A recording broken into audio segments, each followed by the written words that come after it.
Hello all, I'm Dr. Brian Hansen. I'd like to briefly describe my applied doctoral project and some methods I used that made it successful. The name of my applied doctoral project was the Descriptive Assessment of State Correctional Facility Mental Health Programs in California.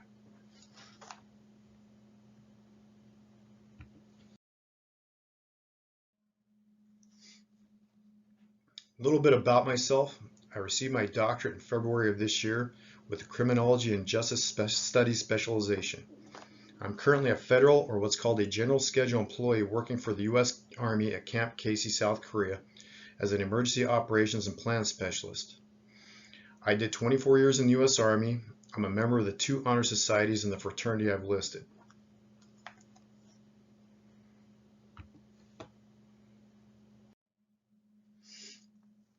Overview. I got the idea to analyze mental health systems in prison from the PBS program, The New Asylums, which documented the incorporation of mental health programs into the Ohio prison system. I decided California probably contained the most research-rich environment due to the fact it had the largest prison population and it had 36 state facilities. Many researchers based in California also conducted a considerable number of studies regarding the state's present mental health capacities. I didn't find any articles or studies that tried to do what I proposed specifically, so I thought that fact alone provided sufficient justification to move ahead with my proposal. The fact that the overall U.S. prison system is overloaded with offenders with mental illness, or OMIs, and has become their primary caretaker warrants study on this issue, as most state-level mental health facilities have been closed or defunded.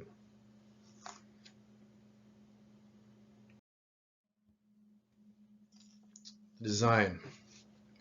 I was initially going to mail surveys to prison officials, but during my second PJT planning session, Dr. Stein advised me to switch to a systematic literature review, or SLR. These have become popular in the last decade or so because of their thorough descriptive nature of qualitative studies. My chair, Dr. Melanie Shaw, advised me to use the preferred reporting items for systematic reviews and meta-analysis, or PRISMA, to research, filter, and select appropriate articles for inclusion. The key to a good SLR is the development of inclusion criteria, or those items and articles must have to be incorporated, and exclusion criteria, or items that clearly excluded studies from the SLR. As you can see, my research questions provided the basis for the project. Each question headed a major resource category or categorical theme in the findings section. This organization drove which types of articles I needed to look for, and also under which section they should be analyzed. The Navivo program did automated coding and comparison and made the research process much more efficient. The Navivo program isn't intuitive, and if doctoral candidates decide they're going to use it, I highly recommend taking the YouTube training sessions. They are very thorough and they walk you through all the uploads, buttons, and switchology you'll need to successfully complete a qualitative comparative assessment such as an SLR. Regardless of which program you select, you will have to have some form of qualitative assessor to compare your articles, as the sheer amount of information will be too much to process without one.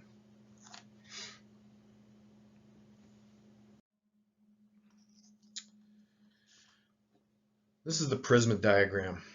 This enables an efficient and thorough collection and analysis. Starting from the top, the researcher documents the number of articles through available databases and other sites. This forms the population. These articles are then downloaded as available and compared for duplicates, and any of those are subsequently removed. The researcher then compares the articles to the inclusion and exclusion criteria previously developed and continues to include and process those articles into one of the categories provided by the research questions. The criteria are applied to both the records found and then subsequently to the articles that make the next cut. For the purposes of my study, I only included the numbers of articles, which numbered 267, that survived the records analysis as the population. Ultimately, I used 100 of these articles for the SLR.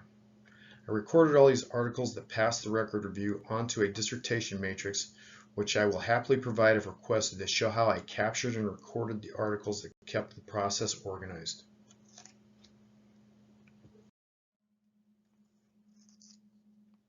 This ADP revealed that the officials in the California prison system made significant progress in improving conditions for their OMIs. However, there are still considerable shortcomings in the system that may need to be addressed in the future. One example of positive findings was that OMIs receive a month or more of mental health evaluation before they receive their housing assignment. An illustration of one of the major deficits in the system is the inadequate drug treatment OMIs receive while in prison. They tend to have a much higher frequency to abuse drugs than inmates without mental illness.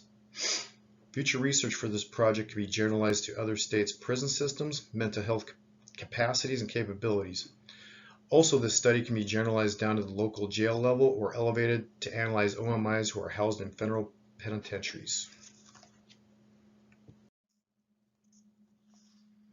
I've included my contact information. This is my personal email and the best method of contacting me if you need help or advice, as I still work and reside in the Republic of Korea. Here are a few of the sources I used in the ADP and where I drew my slides from. I hope you enjoyed this presentation and it can be of some use.